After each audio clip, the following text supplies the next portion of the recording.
A aula de hoje então sobre diagrama de sequência.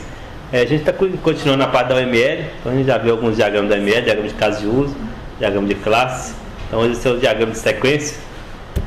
E por coincidência ou não, no Summer View, lá onde fala sobre modelagem de software, ele fala sobre os diagramas que ele considera mais importantes na OML e que usando esses 5 diagramas praticamente dá para modelar qualquer sistema de software. Quase todos os sistemas de software, obviamente, tem alguns casos específicos que exigem alguns diagramas específicos, como por exemplo o sistema de tempo real. Provavelmente você precisa de um diagrama que mostre isso. Mas os 5 diagramas que no livro é colocado como os principais, os mais usados, os que são comumente usados em modelagem de software, é o diagrama de caso de uso, de classe, de sequência, de atividades e de estados. A gente já viu aqui na disciplina de caso de uso de classe, hoje vai ser o de sequência, a gente vai ver também o de atividades.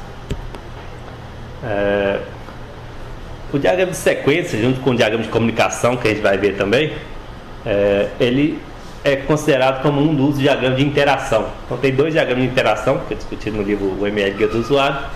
Um é o diagrama de sequência e o outro é o diagrama de comunicação, que às vezes é também chamado de diagrama de colaboração. Então depende do autor, o nome varia. Então são 2 diagramas que são juntamente chamados de diagrama de interação, que tenta mostrar como que os objetos interagem para completar um determinado serviço. Então não mostra a estrutura das classes, mostra os objetos do sistema e como que os objetos se comportam, como que eles interagem. Então um diagrama comportamental. Muitas vezes esses diagramas de interação são usados para detalhar um caso de uso. Por exemplo, no diagrama de caso de uso aparece o caso de uso, sei lá, vender produto. Aí o que é esse vender produto? Você pode usar um diagrama de interação, seja de sequência, seja de comunicação, para mostrar como que os objetos interagem para executar essa funcionalidade que está descrita no caso de uso, vender produto. Então, como eu disse, o diagrama de interação, os diagramas de interação podem ser 2, o diagrama de sequência, que eu vou começar por eles, e o diagrama de comunicação. A diferença básica entre eles é que o diagrama de sequência enfatiza mais a ordem temporal. Tem uma preocupação maior em qual que é a ordem que os objetos se comunicam, qual que é a ordem de chamadas. O diagrama de comunicação isso não fica tão claro. Então, a gente vai ver também o diagrama de comunicação. Ele não tem essa preocupação em mostrar a ordem temporal. Tem uma preocupação maior em mostrar quais são os objetos participantes da funcionalidade, qual que é o relacionamento estrutural entre esses objetos, como que eles estão associados, relacionados de alguma forma. Então vamos começar com o diagrama de sequência, que tem essa preocupação maior com a ordem temporal. Então o diagrama de sequência é um diagrama comportamental, como eu disse. Ele tem essa preocupação com a ordem temporal e muitas vezes ele é usado para detalhar um caso de uso. Então você usa o diagrama de caso de uso para descrever as funcionalidades do sistema e aí pode usar o diagrama de sequência. Seria, por exemplo, uma alternativa àquela técnica de cenários que a gente também viu na disciplina. Então você pode usar a técnica de cenários para detalhar um caso de uso, ou se preferir pode usar um diagrama comportamental como diagrama de sequência para descrever esse passo a passo aí do caso de uso. Basicamente o diagrama de sequência identifica o evento gerador de uma determinada funcionalidade, que é como se fosse o ator no diagrama de caso de uso, e quais são os objetos que estão envolvidos nessa ação e como que eles trocam mensagens entre eles. Muitas vezes o diagrama de sequência está associado a um processo, do tipo, eu vou modelar o processo X. Pode ser o caso de uso. Esse processo é um termo genérico que é usado quando se fala em diagrama de sequência para dizer se o diagrama de sequência está modelando o processo, mas esse processo pode interpretar em alguns casos como caso de uso.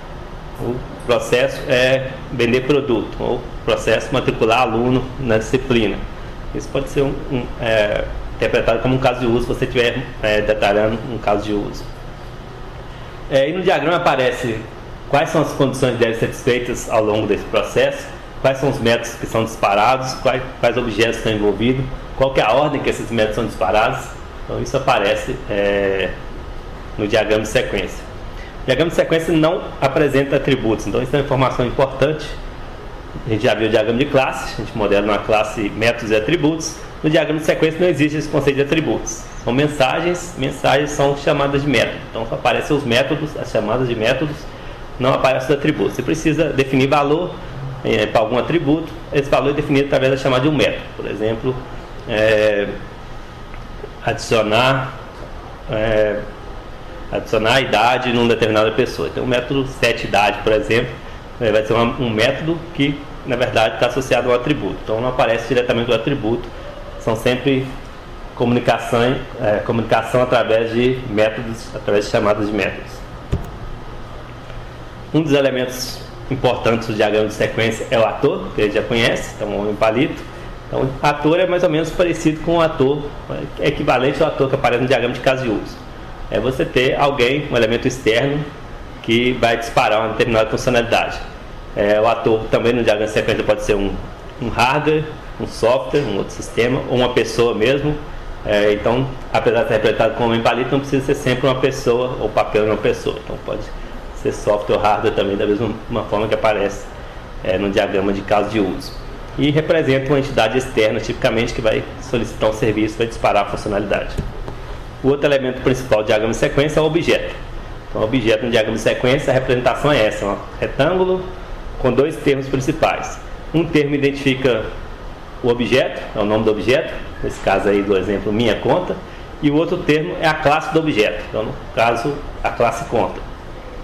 O nome do objeto em si, o primeiro termo, às vezes é omitido. Quando tem só um objeto no sistema, fica desnecessário você colocar o nome do objeto. Apesar de todo objeto ter um identificador associado, então todo objeto deveria ter um nome, mas quando você está modelando, às vezes é desnecessário você colocar o nome do objeto, como por exemplo, vamos supor que o sistema só tem um controlador. A classe é controller, por exemplo. Você não precisa dizer controller da classe controller, é o único que tem, fica irrelevante, fica opcional você colocar o nome do objeto. Então, em alguns casos é omitido quando fica claro qual é o objeto que está participando ali.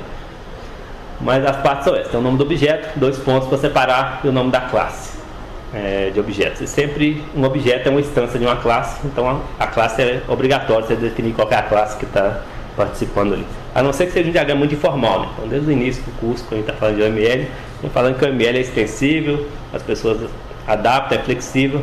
Então, às vezes é usado de forma mais informal. Então, muitas vezes não fica tão claro qual que é a classe ali, mas o ideal é vocês usarem definindo o que é a classe e, opcionalmente, o nome do objeto, se o nome for importante.